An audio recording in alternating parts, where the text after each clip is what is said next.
once they got past Dr. Phil sort of rewriting the history of all these legal troubles that Donald Trump had and all that, they eventually moved on to Donald Trump's favorite topic, and that would, of course, be revenge. Let me ask you this. Right now, headlines everywhere, of course, you don't respect, but there are headlines out there that say, when you win your second term, that you are going to make the people that have come after you pay. Retribution and revenge. Yeah. Well, revenge does take time, I will say that. It does. And sometimes revenge can be justified, Phil. I have to be honest. You know, sometimes it can. Okay, so it takes time and it's justified, and he's doing that like creepy grin of his as he thinks about hurting those who've seen him commit crimes and then tried him successfully for them. But anyway, that's become very much a pattern. We've been talking about it on the show. He had an interview with like a local reporter that asked him if the reporter was like, you didn't lock up anyone over your 3 or 4 years as president, even though, again, he tried. You can do the Googling. Will you do it? And he said, I'll talk to you in about 3 years from now.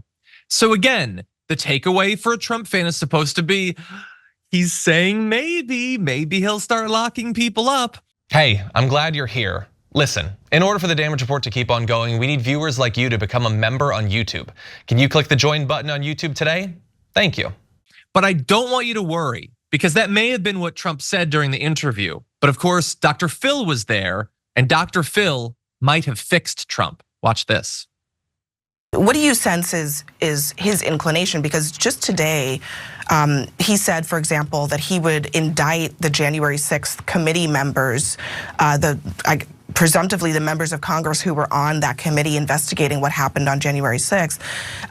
Are you more or less convinced after sitting down with him that he actually would follow through on those kinds of pledges? Well, I actually don't think he will. I think this is a situation that, it's a process. This is something that I think he's had in his mind, that there's only one way to go, and that's to get even. And I think I really made some headway with him that is not the way to go. I think it's a process. I think he'll turn this over and over in his mind, and I don't think he will do that. And to the extent that I have any opportunity to lean into this with him, I am going to relentlessly try and get him to not do that. Okay, I want to speak in defense of Dr. Phil there, because many people watching that video with Dr. Phil saying, yeah, Donald Trump, who has been vindictive and cruel his entire life, talked to me for a few minutes in the same auditorium where he was storing the classified documents, many people noted, and I fixed him. We talked for 45 minutes and now he doesn't want revenge anymore, so democracy is saved thanks to Dr. Phil.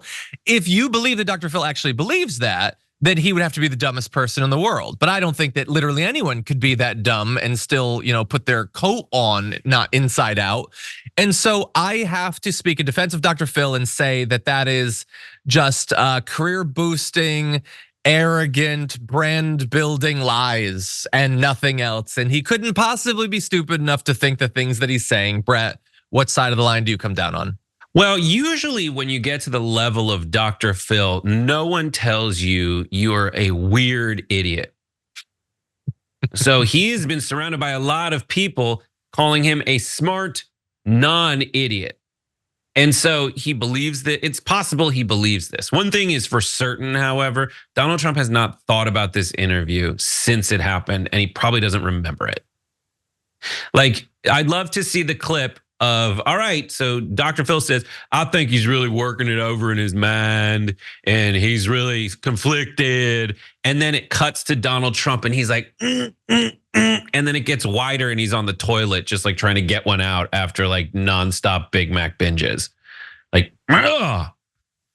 That was great. Like that, there's no way on Dr. Phil's green earth that Donald Trump is gonna change in any way.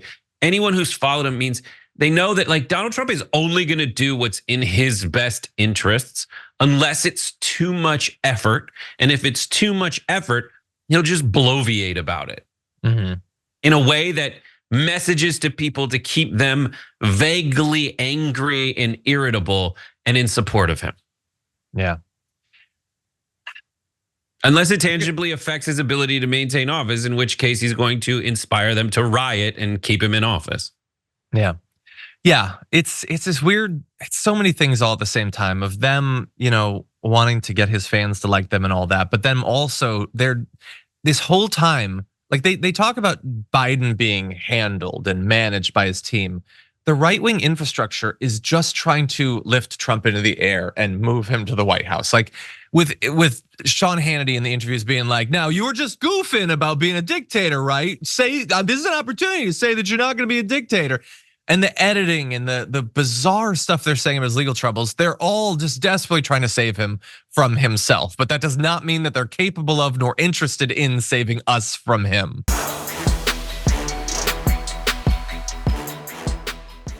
When you click the join button and become a tier 2 member, you get access to all of our weekly top 10 lists. What are you waiting for?